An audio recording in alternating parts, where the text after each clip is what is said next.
Right, so back again today, and we're going to be doing the alternator on the Smart 4.2.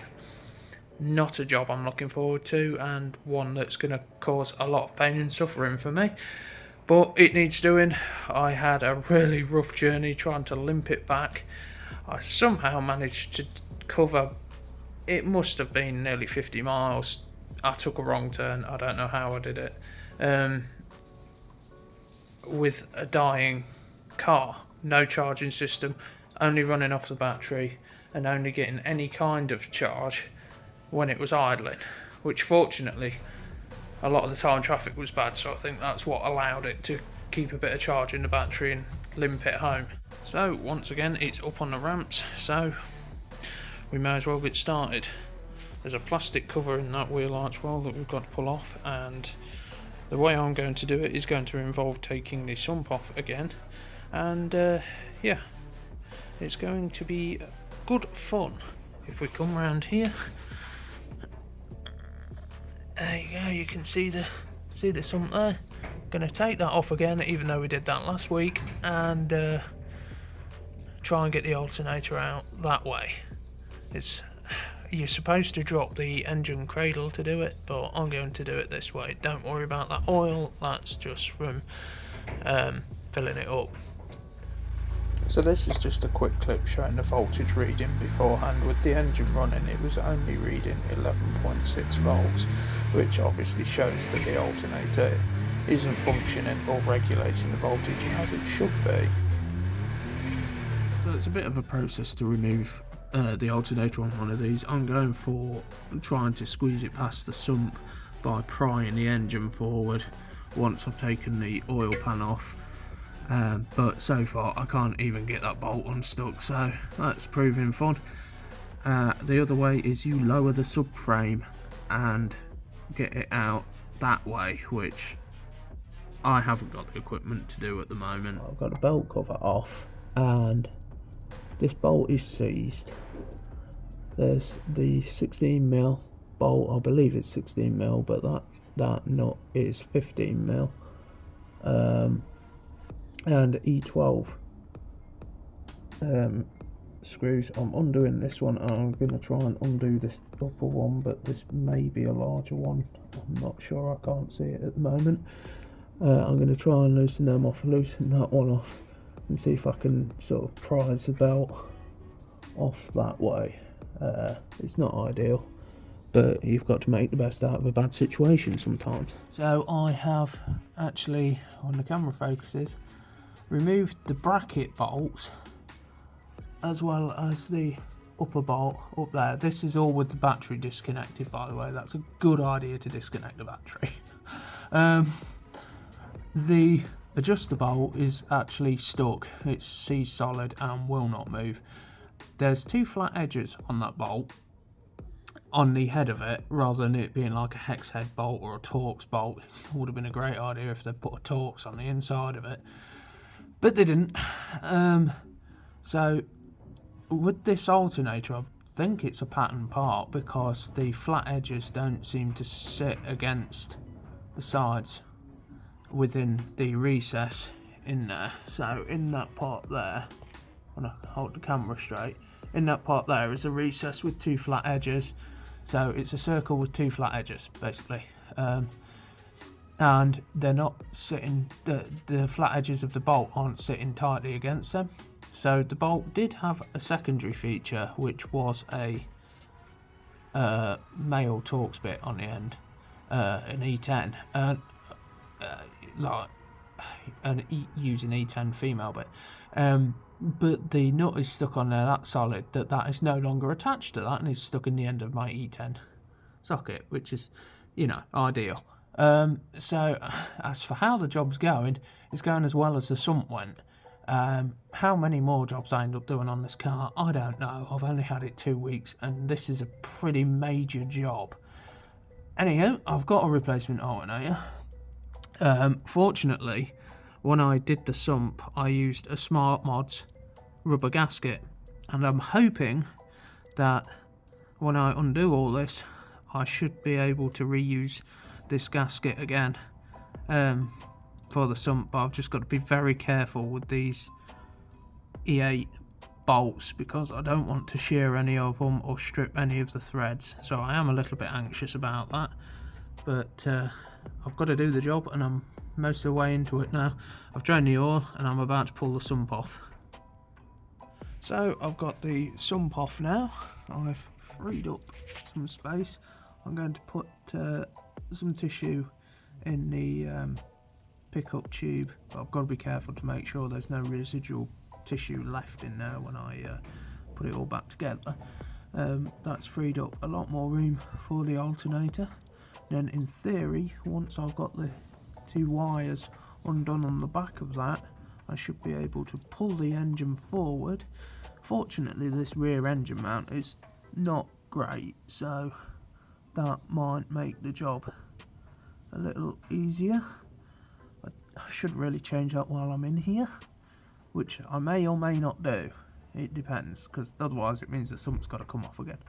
But we're getting there. Right guys, so I've got to the point now where I've freed the alternator off completely, rotated it so I can get at those cables, and I'm going to undo those cables and we'll see where we're at with room for getting this thing out, because it's obviously, one, it's not supposed to come out this way, I don't think, and two, that bracket's not supposed to still be attached to it, so that's making things a little fun, but let's get to it and carry on. Right guys, so the alternator is out. It did come through that gap there.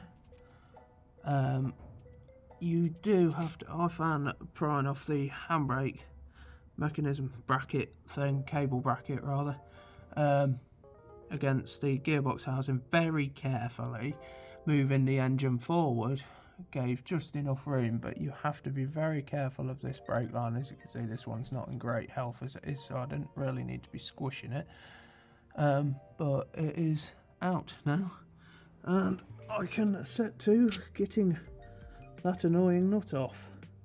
So let's get the grinder out, get that off, and we'll have a look at setting up the new alternator. Right, so a quick tap with the angle grinder, got that bolt off. So all I did was cut most of the top off and then just simply notch it.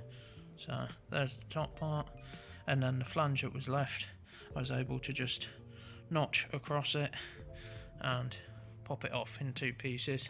Then the bracket came straight off.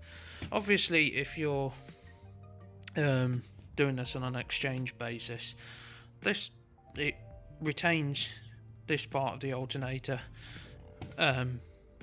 without damaging it. You just have that stuck in there, which will actually knock out anyway. So that's the best way to do it if you encounter this problem. And let's get to putting the new one on. So to fix the bolt issue, I've got this 8.8 grade zinc coated bolt. Not ideal for on a car, but it will do.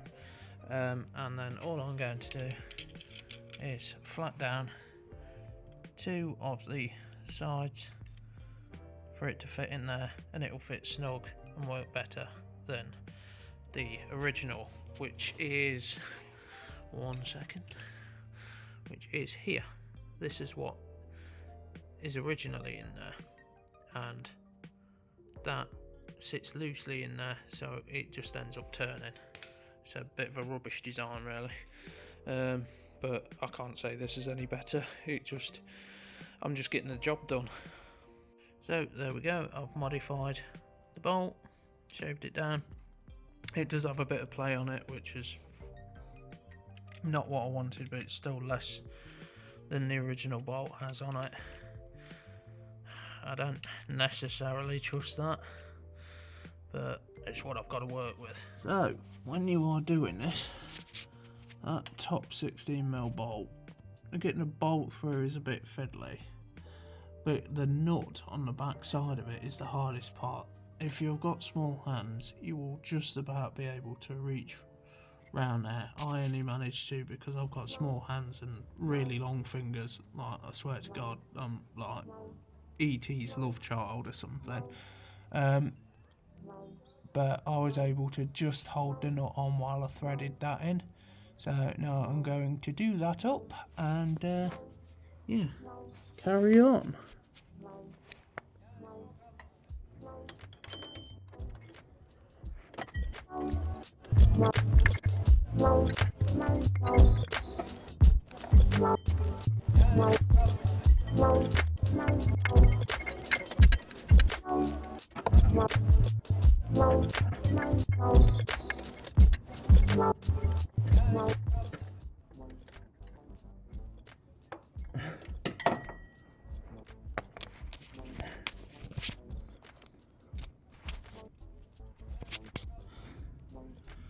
So that's tightened up now.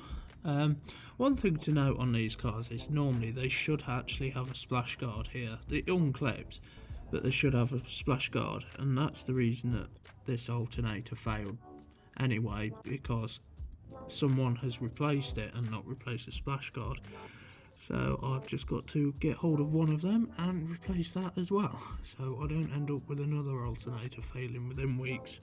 Well, that one could have been on the car for years, but you know, water ingress can kill an alternator very quick. Right, so to get the belts off, you need to undo this torque screw here and swing the tensioner in closer to the crank pulley, and that will allow you to take this outer belt off. Or if you've got a new belt like I did, you can just cut off this belt and put your fresh belt on. So it's a fairly simple job, and then you just retension it by prying on that until there's an appropriate tension on that, and then you tighten up the Torx bolt again. Fairly easy, straightforward, nothing too complicated, and yeah, we're almost there. Right, so we're at the point now where the sump's back on and I'm just ready to fill it up with oil, and we'll see whether this has cured our issue. I hope it has after that amount of work. My god. I only recommend doing this if you are a competent mechanic, because it is a challenge and you have to have patience. Can't stress that enough. I have no patience, and as far as competent goes, yeah. And there we have it, 14 volts, exactly what it should be, at last. So there we go, we finally have it back up to 14 volts, and that was a big job. I only recommend doing this if you're a competent mechanic, because that isn't for the faint of heart, and doing it that way, you are quite likely to damage other stuff, but if you're careful and watch what you're doing, it can be done that way. It should be done by dropping the subframe, but obviously you need axle stands, jacks, all sorts, and Mercedes actually use longer bolts in the subframe so it drops it down. They're called service bolts, but you can't buy them. And in fact, you can't actually buy much from Mercedes now for the 450 cars, but that's just due to age. Mercedes have been very helpful in giving me part numbers, as always, and yeah, we now have, hopefully, a working Smart.